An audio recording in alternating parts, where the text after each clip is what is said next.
দাদু ভাই, তো দেখছি বাড়ি যাবার আগেই জগন্নাথ দেবের প্রসাদী খাজা সব শেষ করে ফেলবে। তা বাড়ি গেলে সকলকে প্রসাদ দিতে পারবো তো? কি করব দাদু, খাজাগুলো যে এত টেস্টি যে একটা শেষ হলে মনে হচ্ছে আর একটা খাই। একই দাদু ভাই, তোমার পাশে দেখো একটুখানি খাজা পড়ে গেছে। ওটা তো জগন্নাথ দেবের প্রসাদ, আর প্রসাদ কোনোদিন নষ্ট করতে নেই, ওটা কুড়িয়ে খেয়ে নাও। ছি, ওখানে কত ময়লা, কত লোক বসে, ওখান থেকে খাবার কুড়িয়ে খেলে যে আমার শরীর খারাপ করবে। না দাদু ভাই, অমন কথা বলতে নেই, ওটা হলো মহাপ্রসাদ। আর আমরা শাস্ত্রে পাই, মহাপ্রসাদে যদি কুকুরেও মুখ দেয় তাও তা সম্পূর্ণভাবে পবিত্র রূপে বিবেচিত হয়।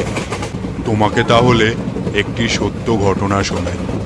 ঘটনাটি হলো শ্রীল প্রভুপাদ ও শ্রী অতুলচন্দ্র বন্দ্যোপাধ্যায়কে নিয়ে। শ্রী অতুলচন্দ্র বন্দ্যোপাধ্যায় মন্দিরের জন্য অর্থ সংগ্রহে বিশেষ দক্ষ ছিলেন। একদিন তিনি প্রচারে গিয়েছিলেন এবং মধ্যাহ্নে প্রসাদ সমাপ্ত হওয়ার পর তিনি মঠে ফিরে আসেন।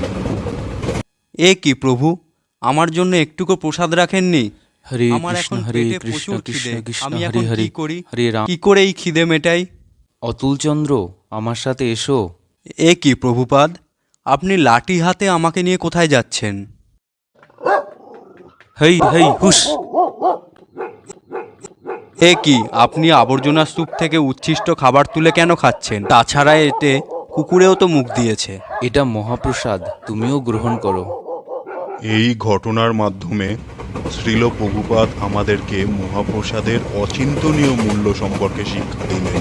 জয় মহাপ্রসাদ কি জয়, জয় শিল প্রভুপাদের জয়, জয় শ্রী অতুলচন্দ্র বন্দ্যোপাধ্যায় কি জয়।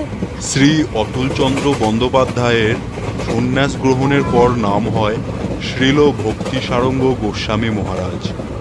তা দাদু ভাই, ওনার সন্ন্যাস লীলার গল্প বাড়িতে পৌঁছে ধীরে সুস্থে বলবো, কারণ এবার তো আমাদের ট্রেন থেকে নামার সময় হয়ে গেছে।